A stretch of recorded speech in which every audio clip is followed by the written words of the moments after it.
Bonjour à tous et bienvenue dans cette nouvelle vidéo. Aujourd'hui, je vais vous montrer comment réaliser une publicité sur Amazon KDP. La publicité en 2022 sur KDP, elle sera de plus en plus indispensable. Alors, je vous conseille à tous de vous y intéresser. N'oubliez pas, si vous voulez recevoir des conseils et des astuces gratuitement, vous pouvez vous inscrire à ma liste email qui se trouve juste en bas dans la description. Allez, c'est parti pour la vidéo.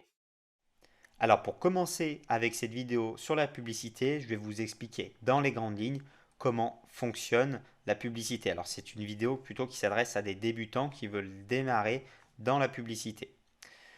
Donc la publicité, vous avez différents moyens d'en faire. Vous pouvez sponsoriser une marque ou dans le cas d'un livre, un nom d'auteur. Donc par exemple, c'est ce que vous voyez ici. Donc si je tape cahier coloriage dinosaure, eh bien cette marque-là à sponsoriser ce mot-clé-là et donc elle apparaît en recherche ici.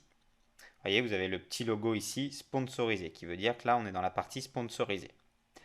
Mais vous avez également différentes lignes, également ici, sponsorisé, sponsorisé, sponsorisé. Donc ces livres-là sont sponsorisés sur ce mot-clé-là. Donc ça, c'est de la pub qu'on appelle de la pub mot-clé. Donc on va sponsoriser un mot-clé et le livre va apparaître sur ce mot-clé-là quand le client va taper ce mot. Donc vous avez des livres ici. Là, vous voyez, on n'est plus en sponsorisé. Et puis vous en avez également plus loin. Donc, vous en avez vers le milieu de la page, ici par exemple. Et pareil sur chaque page. Donc vous avez, vous voyez, sur ce mot-clé-là, on a beaucoup de pages. Donc là, vous voyez, on a 7 pages. Et à chaque fois, du coup, vous avez ces lignes-là de sponsoriser. Donc vous avez 3 lignes de sponsorisation. Vous avez une dernière ligne ici. Donc pourquoi vous en avez qui sont sur la première ligne, d'autres sur la troisième ligne, et puis d'autres qui vont être sur la septième page? Eh bien tout simplement, sur Amazon, c'est un système d'enchères la publicité. Plus vous mettez une enchère haute, et plus votre livre sera bien référencé. Donc sur la première ligne ici, ces personnes-là, sur ce mot-clé-là, ont mis une enchère qui était plus haute que la deuxième, la troisième ligne, que la deuxième, que la troisième page. Donc plus vous avez une enchère haute, et mieux vous serez positionné. Donc l'objectif, vous comprenez bien que si vous mettez une enchère très très basse, eh ben, vous allez être en dernière page ou au fin fond de Amazon et du coup votre livre sera invisible. Donc il faut trouver le juste milieu pour pas trop dépenser mais pour être suffisamment visible pour vendre. Donc ça c'est ce qu'on appelle de la pub mot-clé où ces personnes-là ont sponsorisé ce mot-clé et elles se retrouvent donc référencées sur ce mot-clé-là. La deuxième chose, c'est ce qu'on appelle de la pub produit. Donc si je clique sur un des livres, j'ai oublié de vous le préciser, vous voyez, j'ai pas cliqué sur le livre sponsorisé. À chaque fois que l'on clique dessus, eh bien, la personne va payer. Comme c'est un système d'enchères, c'est un système d'enchères par clic. Donc à chaque fois qu'on clique, eh bien, la personne va dépenser de l'argent. Et on ne dépense pas de l'argent quand la personne va acheter, mais à chaque fois qu'il y a un clic. Donc c'est pour ça que je ne clique pas dessus les sponsorisés. Je clique plutôt sur celui-ci qui n'est pas sponsorisé. Donc ça, c'était la première chose, la pub mot-clé. La deuxième chose, c'est ce qu'on appelle la pub produit. Donc la pub produit, c'est ce qu'on voit apparaître ici. Donc, vous voyez, là aussi, c'est marqué sponsorisé, puis les livres, ils apparaissent ici en sponsorisé, et vous avez différentes pages. La même chose que tout à l'heure, c'est un système d'enchères. Donc plus vous avez une enchère haute, et plus vous allez apparaître dans la première page, et puis plus votre enchère sera basse, et plus vous apparaîtrez loin. Donc vous voyez ici, il y a 35 pages. Donc bien sûr, si vous êtes dans la dernière page, c'est que vous avez mis une enchère très basse et vous ne serez jamais visible. Donc l'objectif, la même chose que tout à l'heure, il faut trouver le juste milieu pour être suffisamment proche des premières pages, mais pas non plus trop dépensé. Donc voilà, la pub mot-clé et la pub produit. Et puis vous avez de la pub automatique également. La pub automatique, eh ben, c'est un peu des deux. La pub automatique, elle va faire de la pub en mots-clés et en produits de façon automatique. Donc c'est plutôt ce que je vais vous apprendre dans cette vidéo. Parce que la pub mots-clés et la pub produit, ça va demander beaucoup de temps à créer, beaucoup d'explications. Et donc je ne vais pas pouvoir vous l'apprendre en une vidéo de 10 minutes. Donc aujourd'hui, on va se concentrer sur la pub automatique. Et puis, vous l'avez vu, la pub automatique, elle fait du produit et du mot-clé. Donc c'est excellent parce qu'elle vous permet de très facilement de jouer sur les deux. Voilà pour les explications sur la publicité. Maintenant, on va aller dans le détail et on va créer vraiment une publicité. Donc ici, vous êtes sur votre tableau de bord KDP avec la bibliothèque, les rapports, la communauté et surtout les outils marketing. Donc c'est là-dedans que va se trouver la publicité. Donc vous cliquez sur marketing. Ici, vous avez tous les outils marketing. Donc on pourrait faire une vidéo sur chacun de ceux-là parce qu'ils sont tous très intéressants. Mais ici, on va se concentrer sur annonce Amazon et du coup, c'est la publicité. Donc ici, vous allez choisir votre marketplace. Donc par exemple, si c'est un livre français, eh bien, on va se mettre sur le marché français. Et puis, vous allez cliquer sur créer une campagne. Pour chaque marketplace différent, vous allez devoir créer un compte Amazon Ads. Donc là, moi, mon compte est déjà créé. Mais pour vous, donc vous allez créer finalement un nouveau compte Amazon Ads. Vous allez voir, ça va être très très simple, vous n'aurez pas grand chose à faire, juste à remplir les informations de votre carte bancaire. Ça va vous le mettre en gros en haut. Vous remplissez les informations bancaires et ensuite vous pourrez directement créer une publicité. Donc quand vous allez cliquer donc sur marketing et sur annonce, vous allez tomber sur cette page ici. Ici, vous avez la pub brand, donc marque. Donc c'est ce que je vous expliquais, la pub marque. C'est la pub qu'on voyait tout en haut tout à l'heure.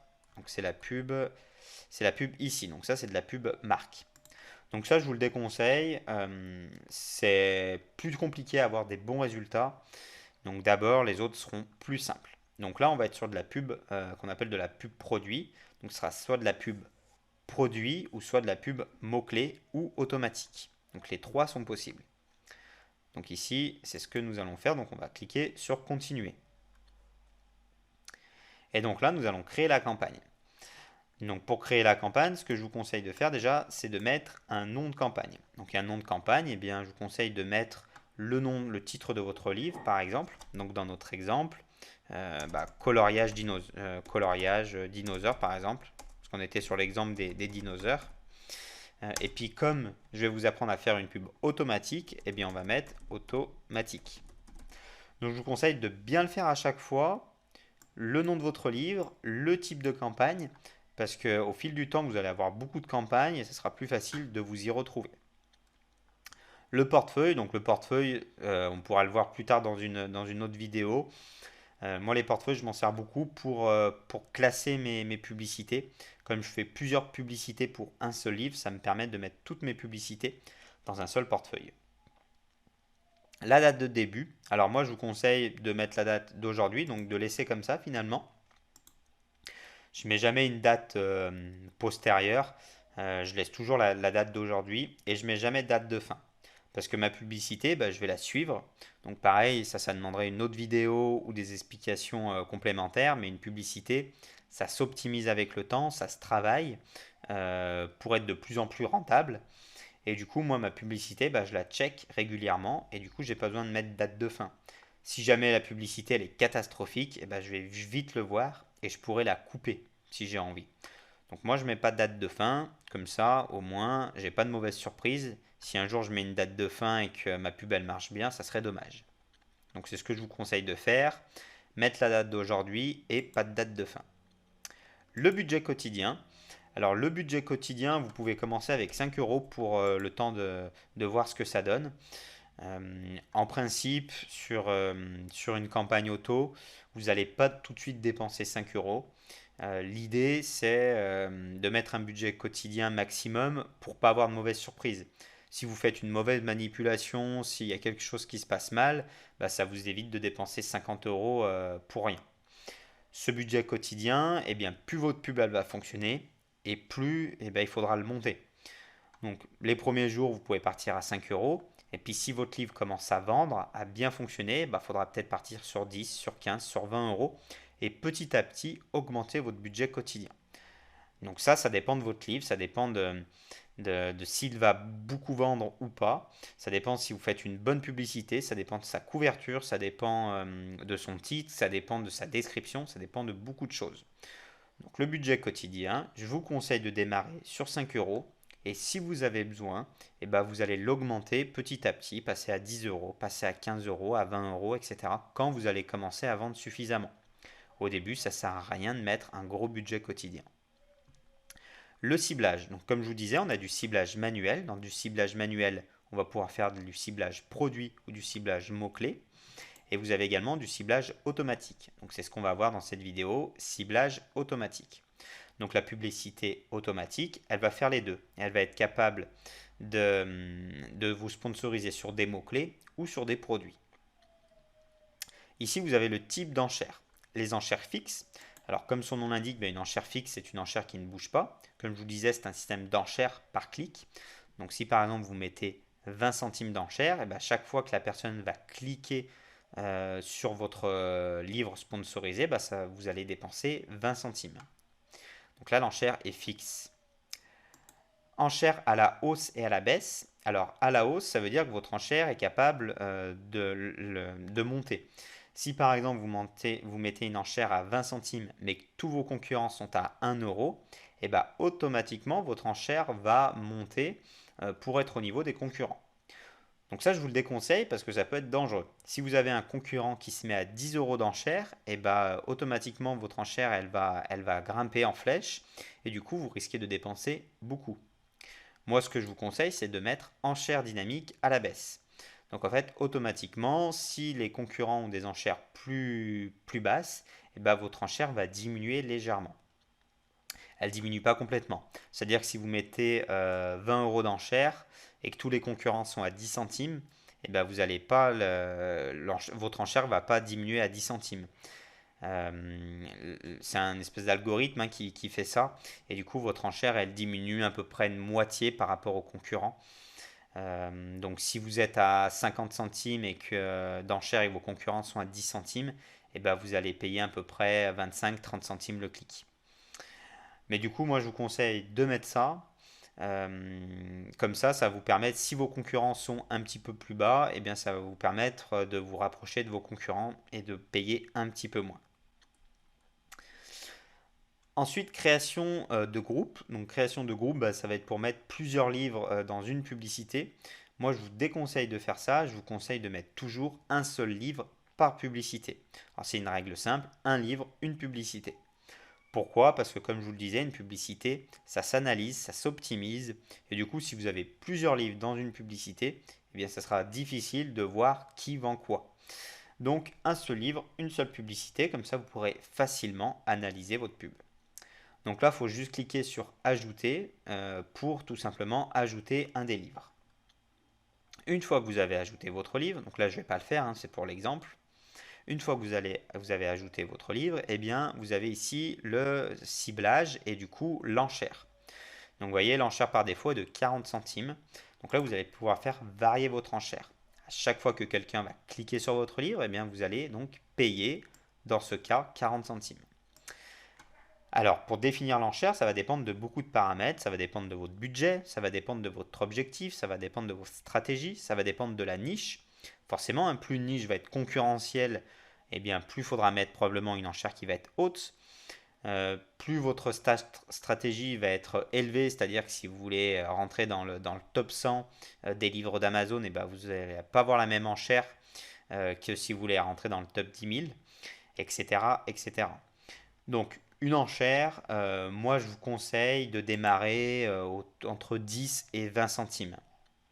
Si jamais la pub ne prend pas assez, si jamais vous n'avez pas assez d'impressions, le nombre d'impressions c'est le nombre de fois que votre pub est visible.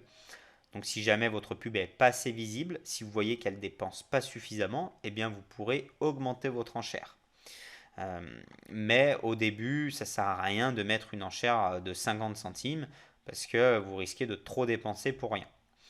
A contrario, avant, on pouvait mettre des enchères de 5 centimes, de 8 centimes, c'était largement suffisant parce qu'il y avait moins de concurrence. Maintenant, c'est souvent moins le cas.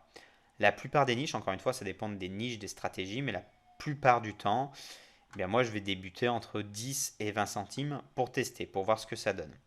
Après, bien sûr, ça dépend de votre niche. Si c'est une niche qui est très très peu concurrentielle, vous n'avez pas de concurrents, vous pouvez vous mettre à 5 centimes, ça va fonctionner. Mais si vous avez une niche très concurrentielle, eh bien, il faudra mettre une enchère plus haute, par exemple à 20-30 centimes. Comme je vous dis, dans la plupart des cas, entre 10 et 20 centimes, c'est suffisant. Pour l'exemple, on peut dire par exemple 10 centimes. Moi, c'est une enchère que j'aime bien tester à 10 centimes pour voir ce que ça donne sur une stratégie classique, sur un lancement classique de livre, pour voir ce que ça donne de mettre une enchère à 10 centimes. Et comme je vous dis, si j'ai besoin, eh bien, je l'augmente par la suite. Ensuite, vous avez le type de ciblage négatif.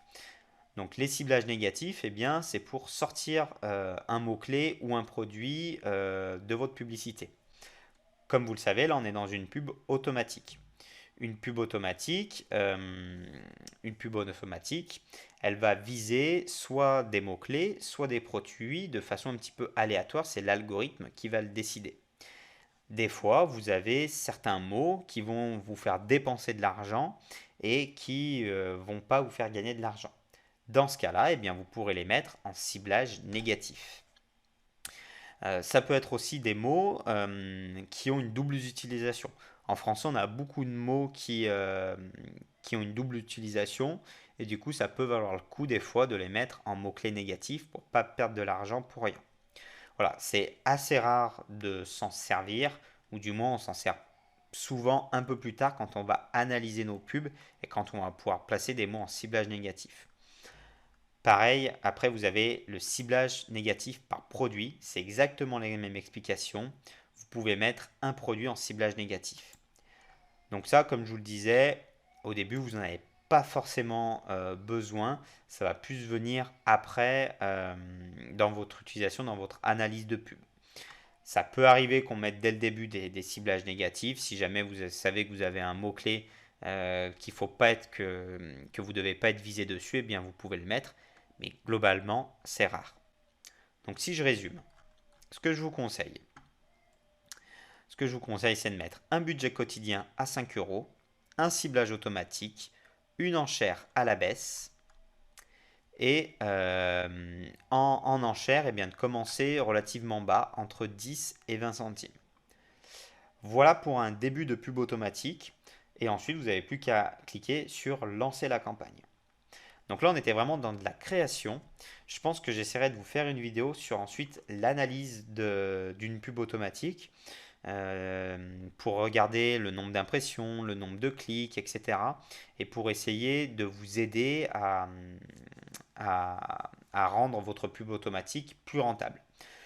Une pub automatique, on n'a pas beaucoup la main dessus, donc c'est difficile d'avoir des super ACOS dessus, mais on peut quand même l'améliorer avec le temps. Donc j'essaierai de vous montrer ça à l'occasion. Voilà, c'est tout pour moi. Si jamais vous avez des questions dessus, si j'ai pas été clair, eh bien n'hésitez pas à le dire en commentaire et puis j'essaierai de revenir dessus sur les points où j'ai pas été clair. Allez, je vous dis à bientôt dans une prochaine vidéo. Ciao!